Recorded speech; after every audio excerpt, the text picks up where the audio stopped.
அப்படின்னாரு. இருக்கு சார் அப்படின்னேன். இந்தா வச்சுக்கோ அப்படின்னு சும்மா என்கிட்ட எனக்கு ஒரு 200 பணம் கொடுத்தாரு. டேய் என்கிட்ட வேலைக்கு வந்துடுறேன்டா அப்படின்னாரு. என் வாழ்க்கையில சொல்லுவாங்கல்ல, தேவர்கள் பூமாரி பொழிந்தார்கள் அப்படின்னு. உண்மையாக சத்தியமாக சொல்கிறேன் நண்பர்களே, என்னுடைய குருநாதர் என்னையவே கூப்பிட்டுக்கிறது இருக்குல்ல, நான் ஒரு பொண்ணை லவ் பண்றேன். ஆனா ஐ லவ் யூன்னு அந்த பொண்ணுகிட்ட சொல்றதுக்கு பயம்.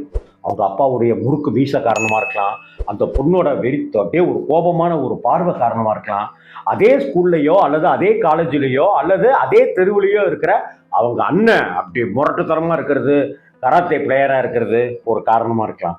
ஆனா அந்த பொண்ணுகிட்ட எப்ப காதலை சொல்லுவோம், எப்ப காதலை சொல்லுவோம், சொல்ல முடியுமா அப்படின்னு நம்ம தவிச்சு மறிட்டு இருக்கோம்ல, நம்ம இதயம் முரளி மாதிரி. ஆனா அந்த காதலியே ஐ லவ் யூ அப்படின்னு சொன்னா எப்படி இருக்கணும்? அது போல சார் என்னை வேலைக்கு சேர்த்துக்கங்க சார் அப்படின்னு நான் கேட்கவும் இல்லை, கேட்க நினை